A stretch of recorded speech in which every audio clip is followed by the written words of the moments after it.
Yes, I'm back, and again talking about money.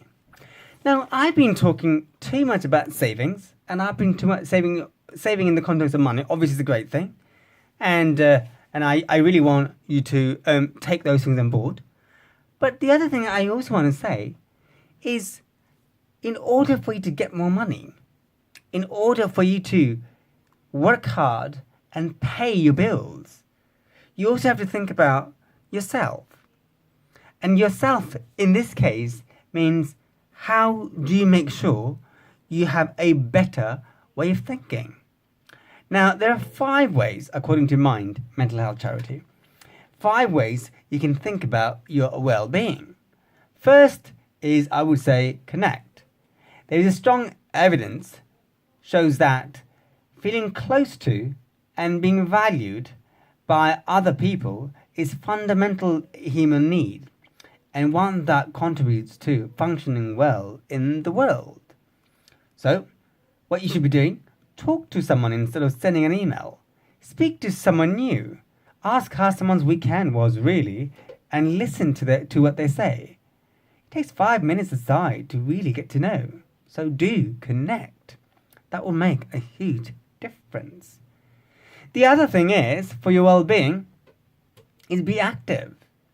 Regular physical activity is associated with lower rate of depression and anxiety across all age groups, regardless of you being young or old. And also, exercise is essential for slowing age-related mental decline and for promoting your health. So yes, be active. And also, take notice. That's the third one. Reminding yourself to take notice can strengthen and broaden your awareness. And also, study shows that those who give attention to things are more likely to have better life because they're concentrating. They're not internal in terms of their thinking, but they're external. So, being more observant. Now, coming to think of it, I might have to do more of those things. Now, the fourth thing is to learn. Now, you need to continue learning through life. It broadens the way you think. It also makes you more confident. And of course, you get to interact with many different varieties. As time goes on, your brain cells decline. You feel you're not thinking properly. When you learn different things, you're using different parts of your brain. So yeah, take on a lesson. Read a new book. Think about doing crossword, or even learn a new word again. If you're learning, your brain is always stimulating. So therefore, you will feel younger, fresher, and more bright. Now, final one is about your attitude. Now, giving is always a good thing. I know many of you love to give for the poor, to give to poor people. Fine, great. Yeah, keep on giving because it brings out your human value, human aspect of things. Individuals who report a greater interest in helping others are more likely to rate themselves as happy. So giving things to others may make you feel better inside. So yes, my tips again is no longer about money. If you want to, give money. But it's really about connecting. It's about being active. It's about taking notice. It's about learning. And most importantly, is to give. Give to others rather than just take. So yeah. Having talked about ways for your well-being, now we're going to moving on to issues to do with consumer. Now, have you been scammed? Or are you scamming yourself? Do you feel that you've lost money? Share with us. 0207 791 5170. Yeah, scammers are everywhere. Now, it's difficult to be on top of it completely. So, if that is the case for you, then I want to know. Definitely. Because it affects not just simply you, but so many other people. In that case, what can be done? Well, first things first, you need to understand what it is. So there are a number of types of scams that I'll be talking about. Now, not everything is going to be relevant to you because the types are so many, you might feel that they're complex, and many of them are. And some of the things I'll be talking about is pension scams. I'm not sure if you've heard of it, but this is on the rise. Phone scams. You might get investment scams. You get phone, post, and email scams. And I'm afraid everyone gets that. If you don't, I think you don't have an email address. But yes, there is such thing as email scam and post scams. And of course, there are so many other ones like doorstep scams. And of course, let's not pretend that it's over. Also, we have relationship scam. Yes, there are those who just would love to get hold of money pretending they are your lovers. And of course, we have also ways to deal with those things as time goes on, and you'll be hearing all those things and more. Now, first thing is first, what is a scam? Simple. You've heard of fraudsters. You've heard of who deceives you and takes money from you or any other things of value. It's the same thing, but in modern forms. So yes, investment scams. Let's start with that. Investment fraud, liars, cheaters who want to make money out of you are very sophisticated and also very difficult to spot. They may call you and they might represent themselves as a company and say, if you invest on such and such a thing, you will get a very high return. Now, obviously, types of people who they attract probably are poor old ladies who may have some savings stashed away, or someone who is living by him or herself. Again, may have some capital. But of course, if you are suspecting there's something dodgy, I will no doubt will tell you a bit later how to deal with it. However, what they may show is that they're financially very knowledgeable, and also the offer may be, say, time limited, i.e., if you don't sign up today, you will lose the opportunity to invest. They might even be registered or listed in the company house. And they might show you their websites, brochures, which look amazing. You think they are right. But what you should be doing then? Definitely, if something sounds too good to be true, I'm afraid it is. So hang up. Reputable investment companies won't call you out of the blue from thin air. Get that correct.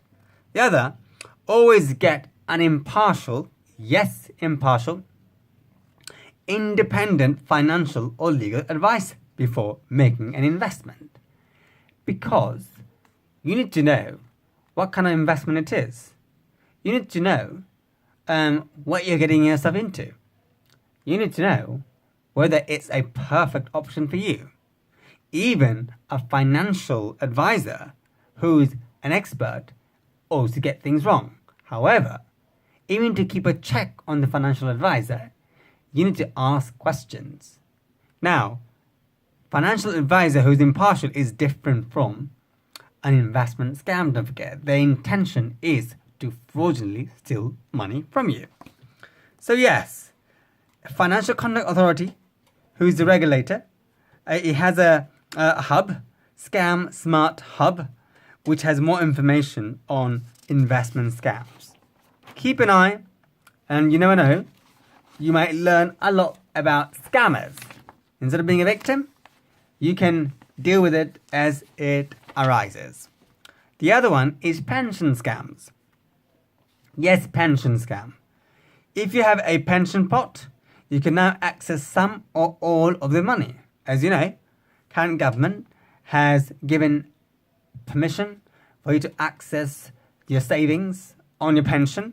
That is only if you're 50 plus. Now, it created a new opportunity for scammers. Yes, you can get advice about how to invest your pension pot, provided by own government's regulator, pensionwise.gov.uk. It's a free and impartial government service.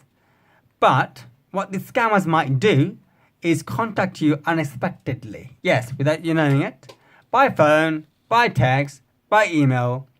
And they will offer you a free pension review saying, okay, let's look at your situation. Let's analyze this.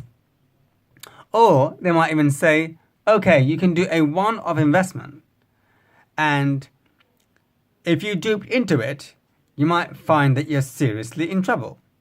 If you lose your money in pension scam, you won't be able to get it back. And you may still have to pay up to 55% tax. So, yes, go to pension-scams.com to find out more about how to protect yourself. So that's pension scams. There we are. Pension. So once your pension is gone, you are screwed. So the question is, do you want to be in that setting? I suggest the answer for you is no. Okay, now let's go to more common types of scams.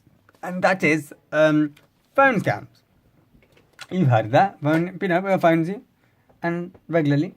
Not your aunties, not your uncles, not your neighbour, not your cousins, not your niece. A fraudster. A courier fraud. Scammers may contact you saying that they are calling from your bank or the police or some other law enforcement authority. They can trick you into revealing your PIN and handing over your debit or credit card. Now, they may say fraudulent payment has been spotted. So what's this space? So now, we seem to have a specialist. By the way, we'll go back to sorry to change the top subject, but we have a universal credit specialist later on for you. But before we carry on, let's talk about another scams. Yeah, scammers may contact you saying that they're calling from a bank. Don't believe them, because they may say a fraudulent payment has been spotted on your card, or ask you to call back using a number on the back of the card to build trust in you. Or the scammer then send a courier or taxi to pick your card. So really, in that setting, what you should be doing, you should not reply to them. You should wait for 10 minutes before you call your bank. If possible, use a different phone or call somebody else in the meantime. Never reveal your PIN to someone, call someone. So now, to go back slightly on universal credit. Now, yeah, so we have an expert in the house on universal credit. I mean, here we are, Sabrina Dubois. Hello, Rippon. Hi, Good evening. How are you? I'm fine, thank you. I know you've been running late. Sorry, stuck in traffic. That's okay. So we have covered a great deal on universal credit. Right. But we might as well and speak more around it, just because we thought it would be helpful for it to come from an expert anyway. Okay. So, Sabrina, so I know we've actually covered the basics of universal credit anyway. Great. So the question for you is, what are the challenges a lot of universal credit claimants are facing? Well, I mean, it's great that you've covered sort of the basics. I think you've done that before on the show. Obviously, universal credit is rolling out throughout the UK. The date of migration is extending each and every budget announcement. But, of course, the various delays. First of all, it's the digital capacity. Those people who don't have digital skills, especially, generally those who don't have, who are not IT literate, if you're elderly, or if you don't have internet or computer facilities, or you don't have a smartphone, it can be a difficulty. So it's a case of going to the job centre. Those people with health conditions, mental health, or disabilities or long-term health conditions are struggling to get access to their benefit entitlement. So what can they do then? Well, you know, there are various processes, but for those people who have long-term health conditions or disabilities, they need to do something called the Limited Capability for Work Assessment. So under Universal Credit, one of the changes were from employment and support allowance, which was the legacy benefit for sickness and long-term health.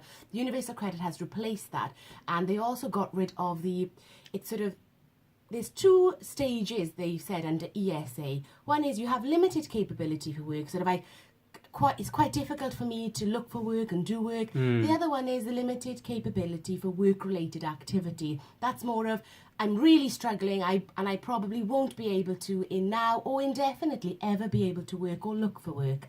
But under Universal Credit, they only have the second one, the support group element. So those people who have health conditions and are struggling to look for work or stay in work, they actually at the moment have no protection or any income from that. Now, you've probably gone through all the general problems with the Universal Credit. Do you want me to tell you the very recent changes given the budget announcement last week? Absolutely. No, go ahead, Sabrina, go ahead. Okay. So, last week's budget announced £4.5 billion to be invested in Universal Credit over the next 5 years to improve the system, which is good news. The money's being invested, but of course the question is that money going to go to the people who actually need it, and are they going to be investing that in the right way? There was, I don't know if you know, there was this 2-week HB, which is housing benefit run-on. So, housing benefit, again, one of those benefits that Universal Credit has replaced. So if you're somebody in a Universal Credit full service area, you no longer can claim housing benefit. So you have when you transfer over to Universal Credit, there's a long waiting time. That's one of the difficulties you probably have discussed. Some people are waiting, Ripon, 8 to 10 weeks for their first payment. It is a long time with no income. It's really putting families and people in hardship. So what the government decided was, when you're transferring over, we'll give you 2 weeks housing benefit while you're waiting to help soften this hard, long period of no income. Now, following last week's budget, they've decided that 2-week run-on will be the case for the other legacy benefits as well. So when you're transferring over to ESA, and from or job seekers allowance, you will get that 2-week run-on payment as well. So what do you mean? Do you mean when they're migrated? Yeah, so whilst you're waiting, when you have migrated and whilst you're waiting for your Universal Credit to be paid, you will get 2 weeks of housing benefit, ESA and JSA. That's from July, isn't it? July 2019. I believe so, yeah. And also, the increased work allowance, if you know about that, an extra £1,000 will be allowed for that work allowance before they start doing the work earning taper rule. So it means people can work and earn more. Whilst they're also on Universal Credit as a topper. And then also third-party deductions. So if you had rent arrears, for example, your local council, your social landlords as well, can actually deduct rent arrears from your Universal Credit standard allowance, actually. And that's now reduced. So standard allowance is your personal allowance, is that what you mean? It's the I've got the figures there, 317 for single, and it's a bit higher for so in other words, Universal Credit has a number of components: housing element, personal element, as well as child element. The standard allowance is the personal element.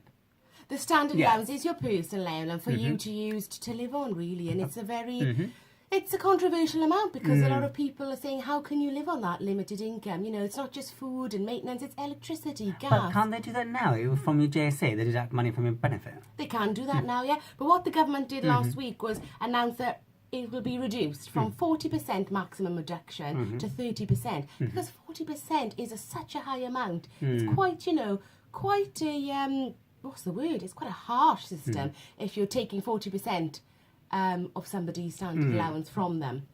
So those are the major changes. And then also, you may have heard about those claimants who are on the severe disability premium under ESA and JSA. From 16th of January next year, 2019, they will no longer be allowed to make a new claim for Universal Credit until the government starts putting in provision for those people not to lose out, because a lot of claimants who are on ESA and receiving the severe disability premium when they were going on to Universal Credit, So migrated to Universal Credit. Yeah. they were actually losing out, sometimes about £60 per week. And, you know, that there was a case in June this year, sort of reviewing that, you know, the government stating that Universal Credit, nobody will be worse off. But however, a lot of disabled people actually are definitely worse off. So following that case, the changes are being implemented. So we're very much looking forward to seeing the provisions that the DWP put in place, really. Okay, so obviously we've noticed that a lot of people who are affected by disability were hard hit, and we can see the practical implication that it might have for them claiming universal credit. But isn't also universal affected by those who are self-employed as well? Yes, that's right. Of course, self-employed claimants have had various struggles with universal credit, not only having to continuously, you know, disclose and declare their expenses and income. And I believe the government has actually done, I don't have the exact figure for that, but they've actually made some improvements, something on minimising the floor gain for those who are self-employed. Yeah. Do you want me to get the figure for that for you? Well, I mean, with the figure, I mean... As in the change? I can get it for you one second. The government, as I understand it, said, okay, the presumption is if you're on universal credit and you're self-employed, the presumption is you're getting minimum wage for 35 hours. That's right, that's presumption. It's not always the case. So I've got it here now. This is what the statement from... which is released from Esther McVie. Okay. We will open up a 12-month grace period before the minimum income floor is applied, supporting the 130,000 self-employed claimants. So that means you can have 1 year for your business to set up before they will start, taking this minimum floor income. So that's what you were talking about, I think, at least getting the minimum wage. Okay, so, I mean, let's say if someone is struggling, and I covered that briefly in terms of advance payment, is there any other way they can bring in more money whilst they're waiting for universal credit to kick in? Yeah, I mean, advance payments are there, as you've mentioned, but I think today, actually, I had a client, Ripon, who, you know, they've already applied sort of 3 times for an advance payment, and it's no longer now you can't apply for an advance payment sort of every single month. It's not Why like not? that. I think there's a 6-month limit. So you are applying for an advance payment, then you can only do that within 6 months. So you have to wait 6 months before you can apply again. So this is what happened to one of my clients actually today. It's a difficult one because what can you do? Of course, you can go to, advice agencies, and if you are struggling, if you are really struggling for food, for example, you can get food bank vouchers. They can. So how do you get hold of food bank vouchers? Okay, so first of all, there are some job centres actually. You can ask your job centre and say, look, I'm really struggling, can I get a food bank voucher? Some job centre places have a voucher, or they have a letter they can give you that you could give to the food bank. And they should really signpost and make referrals where possible. If you don't want to go, you can't, or your job centre doesn't help you with that, you can go to your local advice service. Try your Citizens Advice Bureaus. If it's this area, Toynbee Hall, of course, if you are a client from Toynbee Hall's advice services, you can get a food bank voucher there. Your local authority, so ask your local council, they will have emergency support schemes and they can apply and you will be able to obtain food bank vouchers and any other emergency facilities there. Each council is different, however. Okay, so we looked at advance payment. How about budgeting loan? Where does that fit in? Budgeting loan is slightly different though. It's for things like, you want to buy furniture, you want to buy some furniture, you want to buy some carpet. It's a budgeting loan. We'll give you some money to buy this for whatever purpose, and it has to be for the household or for your betterment. And then you have to pay that back. It's not really a hardship payment.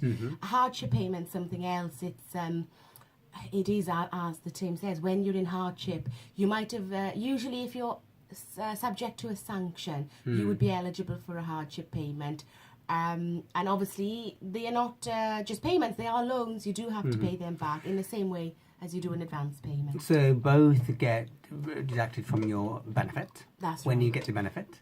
So what happens then when money is deducted from your benefit and it just doesn't cover anything? Because it just doesn't cover your expenses. Yeah. And you're on a stalemate. What then?